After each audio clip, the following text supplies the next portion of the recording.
You're now watching Cần Thơ News of Cần Thơ Radio and Television Station. Here are the headlines. The Prime Minister Working Group met with Cần Thơ City leaders to address findings from their inspection of prolonged and escalated complaints and denunciations. A national online conference to address marriage data cleanup and simplify marital status confirmation procedures. The city's leaders inspected the Provincial Road 918 construction progress in Bình Thủy and Phong Điền districts. Top news today. On the afternoon of June 3rd, the Prime Minister Working Group, led by Government Inspector General Đoàn Hồng Phong, Deputy Head of the Working Group, met with Cần Thơ City leaders. The session focused on the findings from the inspection, review and resolution of the prolonged and escalated complaints and denunciation in the city.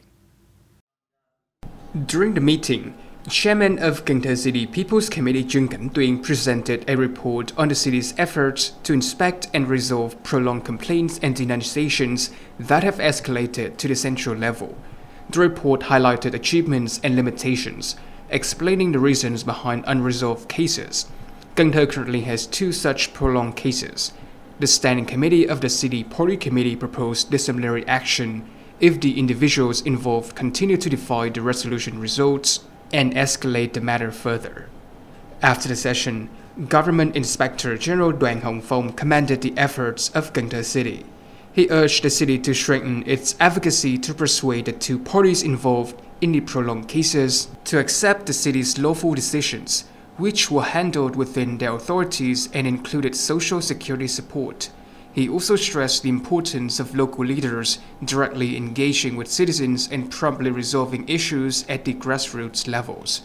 The delegation was guided to accelerate resolution efforts and enhance transparency and legality in handling complaints and denunciations. On June 4th morning, the Ministry of Public Security, the Ministry of Justice and the Supreme People's Court held a national online conference with provinces and cities. The conference focused on cleaning up marriage data and reducing procedures for confirming marital status. From May 31st to August 31st, 2025, the Ministry of Public Security, Ministry of Justice and Supreme People's Court are leading a 90-day nationwide campaign to synchronize marital status data in Vietnam. The initiative aims to clean and align information in the electronic civil status database with the National Population Database. Marriage and divorce records will be digitized and linked to the VNEID application, reducing reliance on paper documents in administrative processes. A major goal is to simplify or eliminate the need for marital status confirmation and phase out the certificate of marital status. These efforts are expected to streamline administrative services, including vehicle registration and parent-child relationship recognition, saving time and improving efficiency nationwide. On the afternoon of June 3rd, Vice Chairman of Cần Thơ City People's Committee Nguyễn Thực Hiện inspected the construction progress of Provincial Road 918 project in Bình Thủy and Phong Điền districts.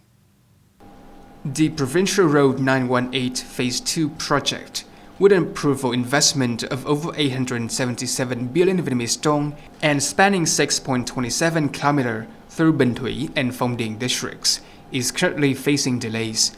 Of the 289 affected cases, 247 have approved compensation plans, but only 258 have received payment.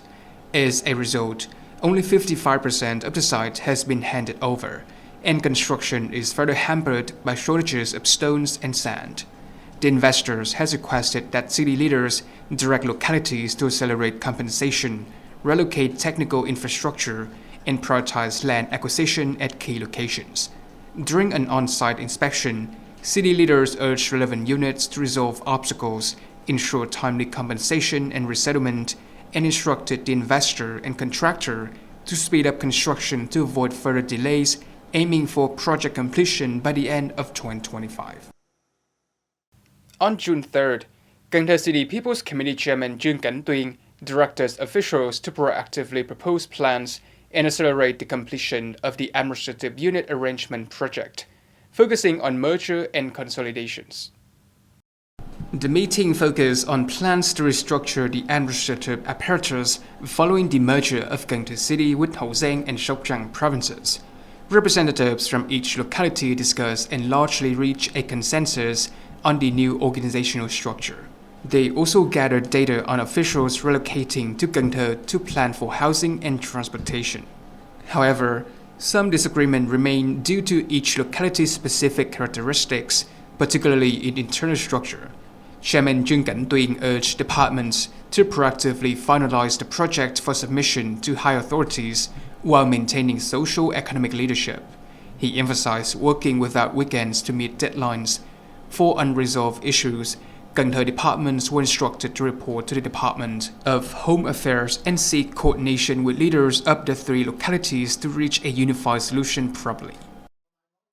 Chairman of Cần Thơ City People's Committee Chương recently issued an official dispatch outlining the orientation for developing a plan to arrange and assign caterers, civil servants, public employees, and workers in the government sector after the rearrangement and reorganization of commune-level administrative units. This document outlines the arrangement and assignment of caterers, civil servants, and public employees in communes and wards following administrative mergers. It emphasizes the comprehensive leadership of the City Party Committee's Standing Committee and strict adherence to Politburo Regulation No. 114 on preventing corruption in catering work with severe penalties for violation and a focus on avoiding localism and negativity. All current districts and county personnel, excluding inspectors, will be reassigned to commune and ward roles, with existing district and county leaders forming the core of new local units. Staffing must be balanced, aligned with each unit's functions, and not exceed pre-merger commune level totals, excluding city or district assigned personnel. Initially, current staff will be reassigned to new units, followed by reviews and streamlining to improve quality.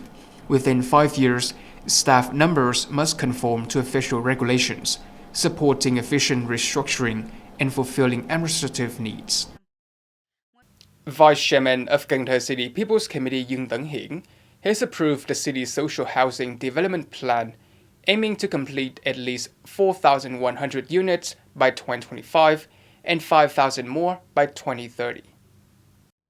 Cần Thơ City is prioritizing the development of quality, affordable social housing and worker accommodations in industrial parks, aligning with beneficiaries' payment capacity.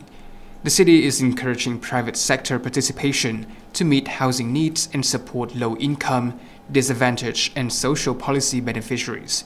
The overarching goal is to fulfill the Prime Minister's target for the number of social housing units and worker accommodations. Currently, 11 projects with 3,906 out of the targeted 4,100 apartments have been implemented, achieving 95.2% of the assigned target.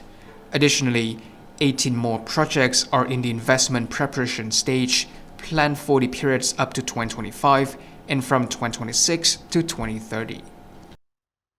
On June 5th in Cần Thơ City, the Vietnam Rice Industry Association and Trung An High-Tech Agriculture Company will hold a ceremony to export the first batch of low-emission Vietnamese green rice to Japan.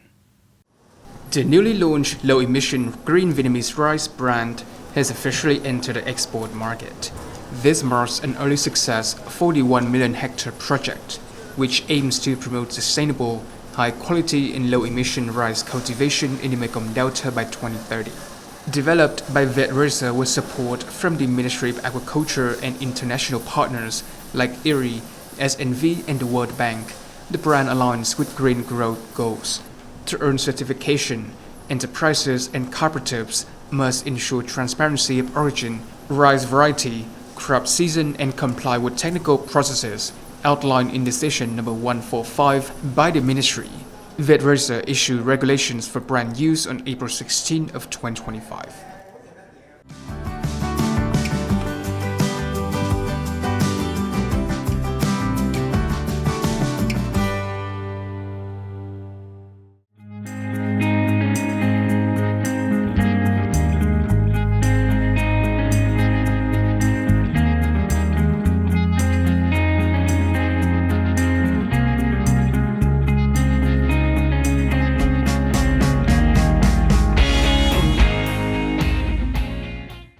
Thank you so much for watching, and I'll see you next time.